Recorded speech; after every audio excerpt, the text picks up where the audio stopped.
I'll I'll repeat this topic about system of government. So in pure capitalism, typically adopt democratic forms of governance that ensure individual liberty with minimal government interference. That is from pure capitalism. Now, for pure communism, the system of governments is that equality for all. That means in pure communism, there's no leaderless. Just obey and follow government policies and laws. That means they will just, all the people are equal, no leader, but they will just follow according to the law or according to the established policies. That is pure communism. But, we don't have pure communism. Now, in reality, they apply the communist countries, they apply socialism in how this do their system of governance is that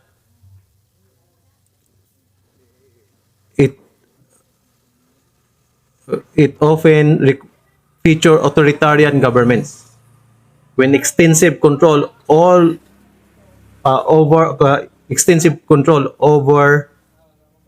all aspects of society by the state. That is the standing of the communist countries. Their aspirations, no leader, but in reality, they practice authoritarian. But in capitalists that go deep into socialism, is they operate through social justice system, which is in part 6 of our economic ideas. Now, in terms of land and business ownership,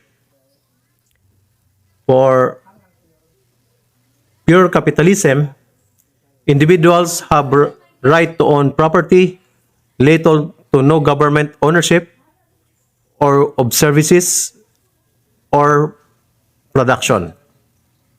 Under a capitalist system, individuals have the freedom to own and run businesses.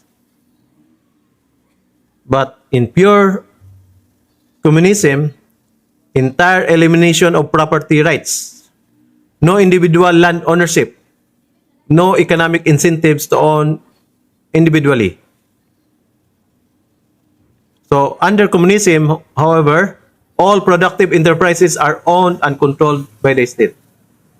So totally, the world, as per communist ideology, the world should be owned by the state.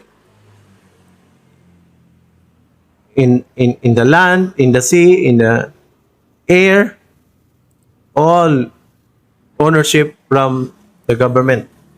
So that is like a heaven. There's no ownership for the people. Now, in socialism, which is in the mixed economy for capitalists, government and private corporations and individuals alike have their own ownership of lands and businesses. Even the government-controlled corporation, like in Philippines, like Napocor or Pagcor, is government-controlled corporation. So the government and private individuals, they have their own property, government property, and there's also individual ownership or even corporations ownership. So they have their own separate ownership of the land. That is in socialist governance of a capitalist system. Now, for communist, what is the socialist activity? Individuals may own property and small businesses only. State ownership of essential services is like electricity, water, internet, and so on and so forth is owned by the government. So that is socialism implementation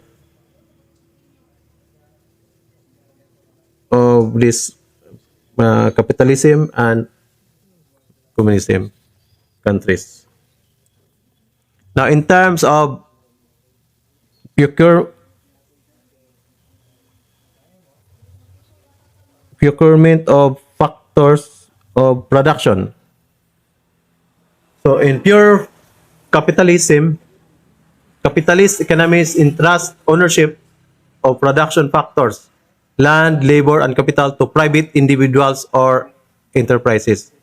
So, making businesses is through individual or private.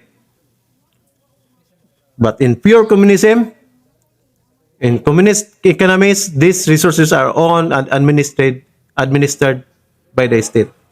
So there's no the business, whatever business is that, owned by state or the government. That is in the pure communist. But in pure capitalist, all private. There's no government. But in socialism, which is the mixed economy, for capitalists, government and private corporations, individuals alike have their own ownership of land and businesses. And for same with so for communist individuals may own property and small businesses, state ownership of essential services. Okay, same. Now, in terms of economic development and innovation, market competition. So, in pure capitalist economy is called.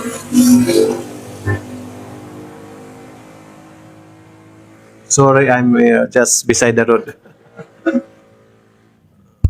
So, capitalist economies foster free and competitive markets that foster innovation and economic development. It emphasizes on individual incentives and market competition, has long been recognized for driving economic development and innovation. Profit motive encourages entrepreneurs to develop new products and services, furthering technological and industrial advancement. How about for pure communist? Since resources are owned and administered by the state, no market competition. Who will compete? The government. So communism it emphasizes community welfare over personal gain. But disadvantage of this concept,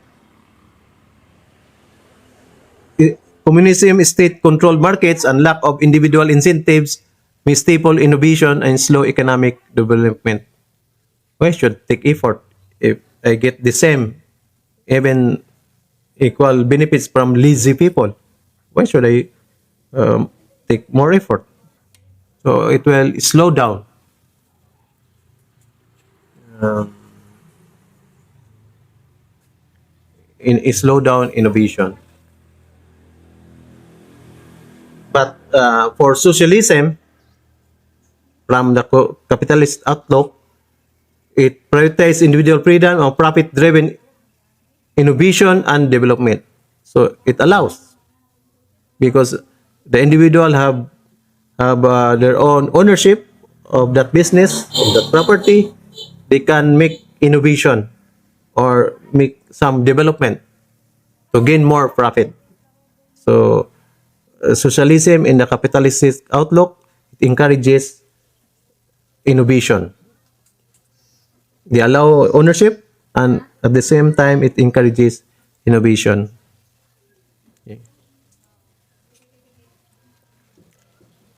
And com- communist socialism,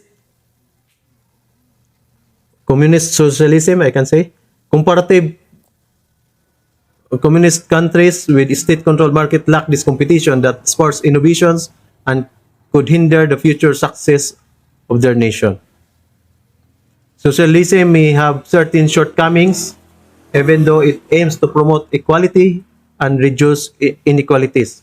For instance, people have less to strive for and less and feel less connected to the fruits of their labor of their effort. With their basic needs already provided for, you may not have fewer incentives to innovate and increase efficiency. As a result, the engines of economic growth are weaker. Now, how about the state or nation? In pure capitalistic outlook, independent state or nation is a must. Like only mutual friendship only through United Nation. Okay? There should be a state, and if there's other state, there's a mutual friendship only. But it should have independent nation. That is in a capitalistic outlook, pure capitalism. In the pure socialism, there's no state. This is stateless. Abolition of nation. So that means the earth is only one. It's all heaven. It's all property of the government. So there's no state. That means there's no Philippines, there's no US, there's no China. We are all equal. We are all same nation, one nation. Okay, that's why there's a world government because they're aspiring to be one. So that is the aspiration of communism, pure communism, to have heaven on earth. But for capitalist outlook, socialism application, independent state or nation is a must. So for communists, they are still in wishful thinking and aspirations of one world economy and one government only. Okay? Heaven on earth. Prices and government interference. Prices of commodities. So in pure capitalism, it encourages limited government intervention in economic affairs, leaving market forces to dictate production and pricing decisions. Prices are set by consumer corporation through supply and demand. Competition brings with it lower prices and better products. The free market will determine prices and competition will drive improvements. In pure communism, conversely, communism requires intensive state control of trade and industry in its country. Prices defined by government who respond and control supply and demand to artificially control pricing. How about socialism in capitalistic state? Fluctuation of prices due to supply and demand principle, but still will undergo government oversight, monitoring, and possible punishment to those against proper and legal ways, like hoarding of basic commodities. That's why this is very important when we discuss about social justice in the sixth part of our topic. But in socialism, in communistic outlook, redistribution of wealth through government oversight, price control on staple goods while much